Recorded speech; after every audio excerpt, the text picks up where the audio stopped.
L'épisode était tout simplement sensationnel, surtout du côté artistique. Ces teintes un peu grisâtres, voire sombres qu'ils ont voulu donner à l'épisode pour amplifier l'aspect deuil et de poser une atmosphère pesante, surtout qu'après, on a quand même eu Draken qui a fait sortir Mikey de l'hôpital pour ensuite commencer à le frapper parce qu'il n'a pas pu protéger Emma, celle qu'il aimait. Draken qui a toujours été du côté de Mikey, qui a toujours été derrière lui, aujourd'hui se retrouve à le frapper. Et c'est exactement ce que Kisaki voulait. Mais Draken ne s'arrête pas là, il lui demande « Mikey, tu as créé l'Ottoman pour tous nous protéger. Alors pourquoi est-ce qu'il y a tout ce bordel? Pachin est en prison, Badji est mort, Kazutore est en prison, et maintenant Emma, elle aussi est morte alors qu'elle n'est même pas du Toman. Mais qu'est-ce que tu fous, Mikey? Mais Mikey, lui, n'écoute absolument rien. Non pas parce qu'il ne veut pas le faire, mais parce qu'il n'est pas en capacité de le faire. Il est fortement bouleversé par la perte apparente de sa sœur. Elle qui a toujours été là pour lui, qui a su le soutenir dans les moments difficiles et qui a toujours su le remettre sur le droit chemin. C'est de là, c'est exactement ça que Kisaki cherche à viser, à détruire le soutien mental de Mikey pour qu'il soit dans les ténèbres les plus profonds. Et c'est pour ça qu'à chaque fois dans le futur, il sombrait, parce que Emma était morte.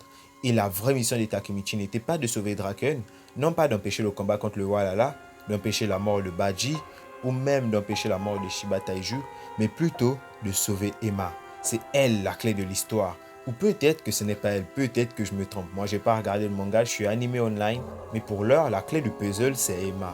Emma étant morte, la mission est un échec. Takemichi a perdu.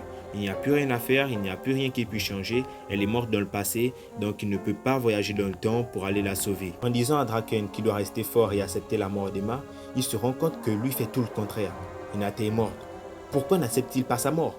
Pourquoi chercher à remonter le temps pour la sauver à chaque fois? Pourquoi n'accepte-t-il pas sa mort? Il se remet en question. Mais finalement, non, il ne peut pas l'abandonner. Et il a pris une grande décision. Mais on en reviendra à la fin de l'épisode. Au même moment, l'Ottoman est désemparé. Qu'est-ce qu'il doit faire? Mikey et Draken ne sont pas là. Où sont-ils? Où est le capitaine de la première division, Anagaki Takemichi? Où sont-ils passés? Que leur est-il arrivé? Et là, on leur apprend que Emma est morte. Mais alors, comment va Mikey? Comment va Draken? Où sont-ils? Qu'est-ce qui s'est passé? Pourquoi? Où? À quel moment? À quel endroit? Où est-ce que ça s'est passé? Et le combat contre le Tenjuku? Qu'est-ce qu'on fait? On va les défoncer? Ou pas? Transition, Takemichi pose exactement la même question à Mikey. Qu'est-ce qu'on fait, Mikey?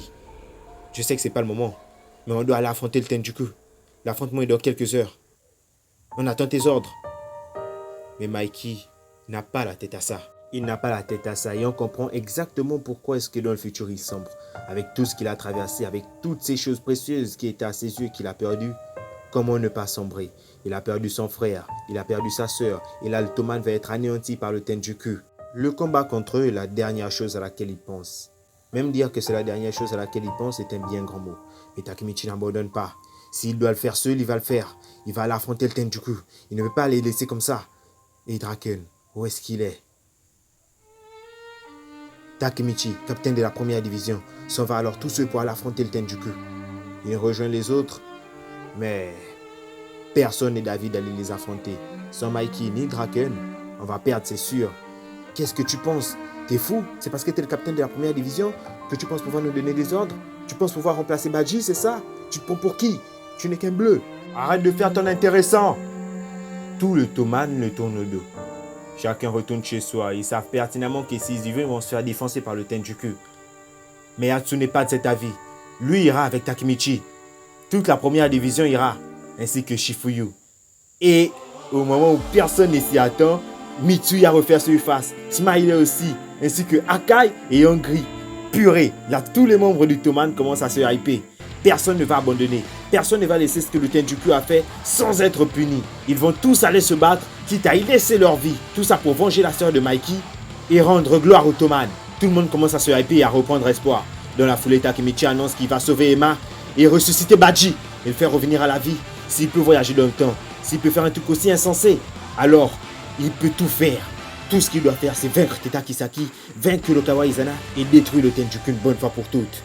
De ce fait, de ce pas, il prend alors le contrôle du Toman et s'en va pour défoncer le Tenjuku.